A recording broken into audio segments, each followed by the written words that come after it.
Windranger is the most played hero in Immortal games, whilst having an absurd overall win rate of 58%. Not only that, she has a mind-blowing 63% win rate as a carry. Arteezy is also spamming this hero, and he has a win rate of 75%.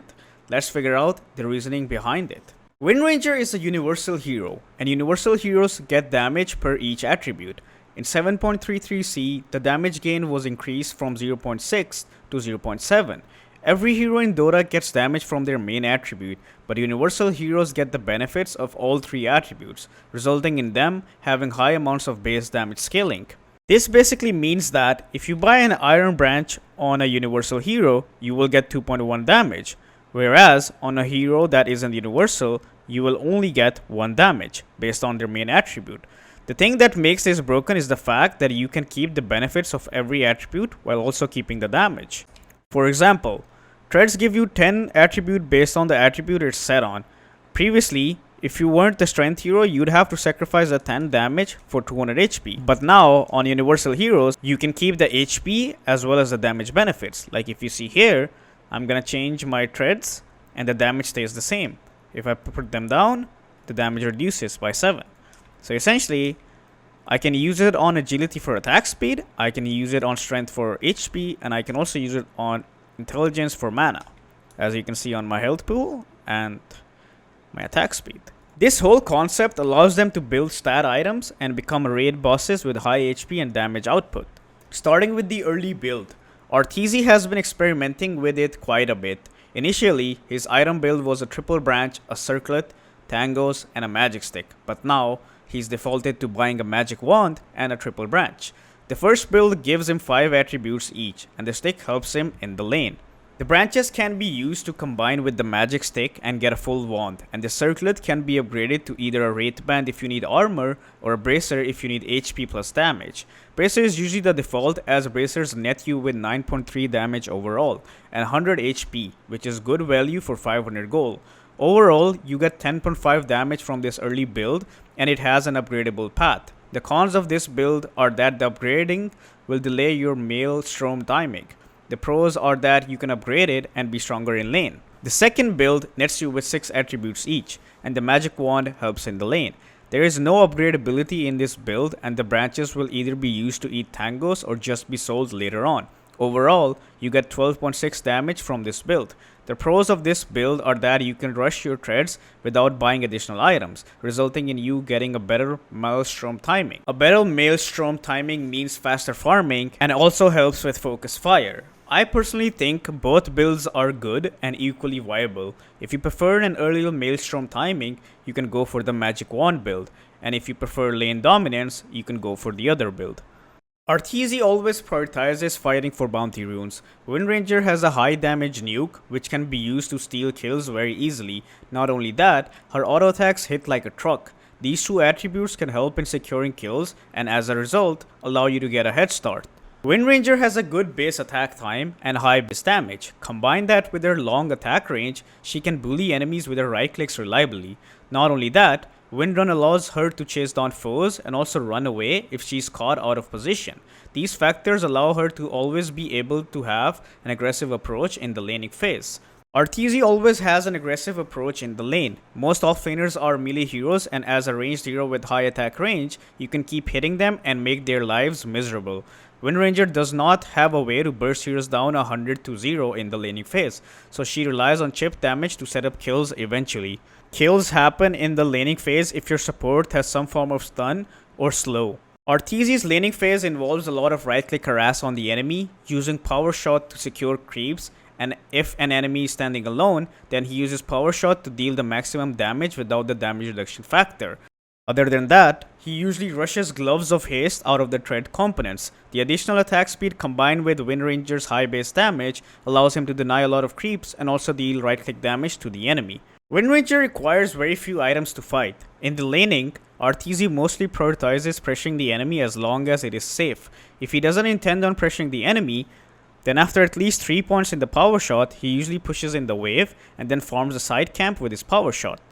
His farming pattern is quite simple. Push in the wave, farm the large camp, then proceed towards the small camp, After farming the small camp, if the wave is nearby, he prefers that. If not, he goes behind his tower and farms a medium, followed by the small camp.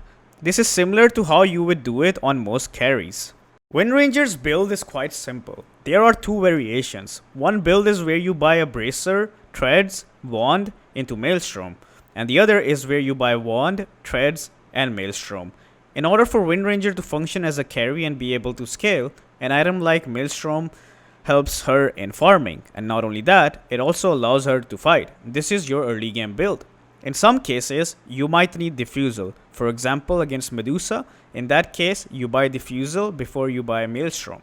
In terms of neutral items, for tier 1, you mostly want to get items that give you all attributes like Pickpole and Oculate Bracelet.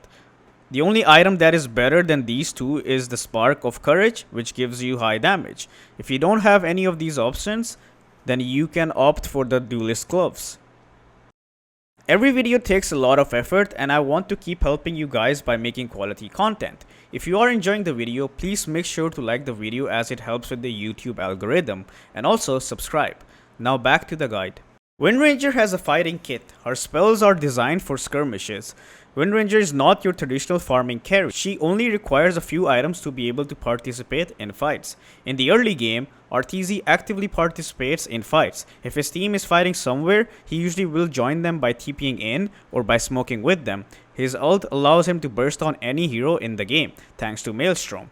Windranger is more of a fighter than a farmer, which benefits the current meta playstyle where fights happen more often. But this certainly does not mean that you run around looking for fights all the time. Arteezy fights, and when his ult is on cooldown, he goes back and farms. One thing to keep in mind is that on Windranger, AFK farming or split pushing is not that good, mainly due to the fact that she can't clear camps or waves as fast as heroes like Sven or Anti-Mage, so joining fights is encouraged on this hero. After getting Maelstrom, Arteezy tends to move towards his triangle area where he can farm Ancients. Since Windranger is not a flash farmer, he usually isn't able to farm both the Ancients in the triangle area. His farming pattern is as follows. He farms the Ancient camp, then farms the large camp, then if the wave is pushed in, if he has the time, he farms the Ancient camp, if not, he tries to stack it. In terms of farming patterns, every hero that can be played as a carry follows more or less the same patterns. If you want to learn more about patterns, refer to my How to Farm video and Yatoro Juggernaut video. After treads in Maelstrom, Arteezy decides between upgrading the Maelstrom into Gleipnir or buying something defensive like Linkins or Manta, or in some cases, both. If he's playing against spells like Doom, Rupture or Roar, he tends to buy Linkins straight after Maelstrom. Windranger needs to be evasive in order to run down her foes. If she gets doomed or rupture or roared, she won't be able to do that. Linkins helps with that. If he needs a basic dispel for silences, roots, he tends to go for Manta. Manta provides him with 10 strength, 10 intelligence, and 24 agility. This makes 44 attributes overall, which is equivalent to 30.8 damage. Not only that, you can also disjoint animations or dispel spells with the active of the Manta. Overall, this item gives you 200 HP, 200 mana, and 38 attack speed. For universal heroes, this item is a game changer. He tends to buy Manta right after Maelstrom if he needs a Dispel and does not require a Linkin. If he needs a Linkin and a Dispel, he buys Linkins first and then buys Manta, and after that, he buys Gleipnir. If he doesn't need Linkins or Manta, he tends to upgrade the Maelstrom into Gleipnir. Gleipnir gives you 24 intelligence, 14 agility, and 14 strength. This makes 52 attributes overall, which is equivalent to 36.4 damage for universal heroes. Not only that, but you are also getting the benefits of the attributes in the form of mana pool, attack speed, and health pool. Gleipnir allows you to catch foes and be super tanky whilst dealing insane damage. So to summarize, if there is no need to buy anything defensive, he upgrades Maelstrom to Gleipnir. If there is a need for something defensive like Linkins or Manta, he tends to get them before upgrading to Gleipnir. In short, he prioritizes survivability, and not only that, items like Linkins and Manta allow you to do better in fights. For his skill build, Arteezy puts 3 points in his power shot, then maxes his wind run, followed by his shackle shot. 3 points in power shot are enough for farming and also securing kills. Power Shot is mainly used in the laning phase that does not scale as well as your other spells. Shackle Shot allows you to solo kill foes by stunning them to oblivion. Windrun is your aggressive and defensive spell, allowing you to escape and engage depending upon the situation. Not only that, Windrain scales with your Aghanim Scepter, which is one of the reasons why Windranger is so good in this patch. Overall, his skill build is that he puts 3 points in his Power Shot, followed by maxing his Windrun and then Shackle Shot. He does not take talent at level 10, but rather after Shackle Shot is maxed out. He goes back to putting the last point in his Power Shot after he has taken his talents and maxed his other spells excluding his ult. For his talents, he takes the -2 Shackle Shot cooldown talent as his first talent, because a lower cooldown on Shackle Shot means more usage in longer fights over the Windrun radius, which isn't that great. For his second talent, he takes the cooldown reduction on Windrun. You always buy Ags on Windranger, and this talent makes your Ags even stronger.